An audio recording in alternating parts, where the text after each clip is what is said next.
ये तो साथियों वह क्रम आ गया है जब हम यहाँ पर उपस्थित जो संतगण समय समय पर हुए हैं उनकी समाधियों का अवलोकन आप लोगों को कराएंगे। जैसे कि हम देख पा रहे हैं मंदिर का यह परिदृश्य अत्यंत ही सुंदर है और अत्यंत ही मनमोहक है। जैसा कि हम देख पा रहे हैं संतगणों के निवास के लिए, उनके सहन के लिए इधर एक आश्रम बनाया गया है और हनुमान जी पवन सुत हनुमान जी जो है उनकी त्रिमूर्तियों को स्थापित किया गया है। जैसा कि हम देख पा रहे हैं यह अवलोकन का क्रम अनवरत रूप से चलता रहेगा जो अत्यंत सुंदर है। और इधर सहन के पास में ही यानी श्री पवन सुत हनुमान जी का एक मंदिर जिसका अवलोकन आप लोग कर रहे हैं, यानी उनकी यानी लाल भंगिमा वाली मूर्ति को स्थापित किया गया है। एक बार हम अपने छायाकार से निवेदन करेंगे कि मंदिर के गर्भगृह के अंदर आए और मंदिर में पवन सुत हनुमान जी की मूर्ति का शनि बिल्कुल सजीव अवलोकन आप लोगों को कराएं। जैसा कि हम देख पा रहे हैं यानी श्री हनुमान चालीसा का एक पट्ट भी लगा हुआ है। यहाँ पर समय समय पर पूजा सामग्रियां जो है आप लोग देख रहे हैं। और दर्शनों का अगला क्रम जैसा कि हम देख पा रहे हैं बताया गया है वंदे स्मृति में हनुमान गढ़ी यानी स्मृति में हनुमान गढ़ी का उद्घाटन आज दिन बुधवार दिनांक 18 फरवरी 2015 संवत 2072 यानी संवत 1937 को पूज्य पाक संत श्री द्वारिका सिंह यादव कथा व्यास के कर कमलों द्वारा संपन्न हुआ था, जिसका निर्माण शिवनंदन सिंह यादव सचिव जो है सहकारिता विभाग के जो सचिव हैं निवासी रोशनाबाद अपनी माता मंगला व पिता बंदे दीन भाई मैकू सिंह धर्मपत्नी तुलसा की स्मृति में कराया गया था। जो जैसा हम देख पा रहे हैं जिसमें विशेष सहयोग जैसे बताया गया लक्ष्मण नत्था जवाहिर और नाना हुलास लालता कीड़ा के दूबरी पुत्री नारायण दास जी अर्जुन यादव इनका भी विशेष सहयोग रहा इस मंदिर की स्थापना निर्माण में। और अब हम दंडी तुला आश्रम के यानी द्वितीय द्वार पर पहुंच चुके हैं। द्वितीय द्वार के पास में ही यानी यहाँ पर उपस्थित जो यानी परम पूज्य संत हुए हैं समय समय पर उनकी एक समाधि जैसा कि हम देख पा रहे हैं।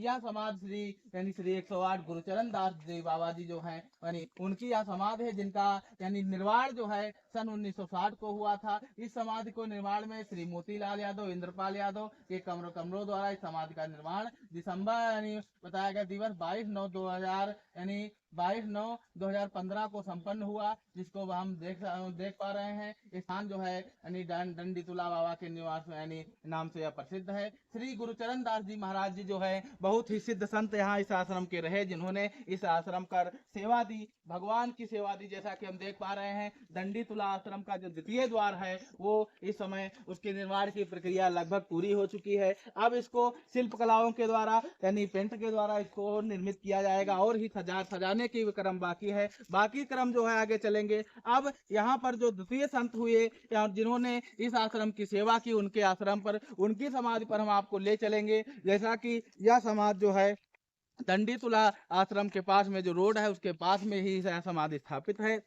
जैसा कि अवलोकन है तो हम देख सकते हैं कि इस विवाहवान जंगल में यानी संत ने किस प्रकार से अपनी सिद्धार्थ यानी आत्माओं अपनी सिद्धियों को प्राप्त किया, किस प्रकार से उन्होंने ईश्वर की सेवा की और अपने आप को इस पवित्र भूमि पर यानी सेवा भाव के लिए समर्पित कर दिया। जैसा कि हम देख पा रहे हैं जो अब हम उस समाधि पर आ गए हैं जिसका अवलोकन आप लोग कर रहे हैं। यह समाधि जो है श्री 1008 महंत नारायण दास जी यानी का स्वर्गवास दिनांक 6/11/2015 ईस्वी को दिन शुक्रवार को हो गया था। समाधि निर्माण करता श्री राम शंकर यादव एवं श्रीमती पुष्पा देवी जो हैं अवधपुर यानी मोहनपुर के हैं और उन्होंने इस दंडी तुला जगह पर दंडी तुला नामक स्थान पर इस समाधि का अवलोकन किया। मैं महंत श्री 1000 मानी नारायण दास जी से यह आग्रह करता हूँ, उनसे यह कामना करता हूँ कि वे सभी अपने भक्तगणों पर अपने सभी श्रद्धालुओं पर अपनी कृपा बरसाए रखें। तो साथियों यह दंडी तुला आश्रम जो था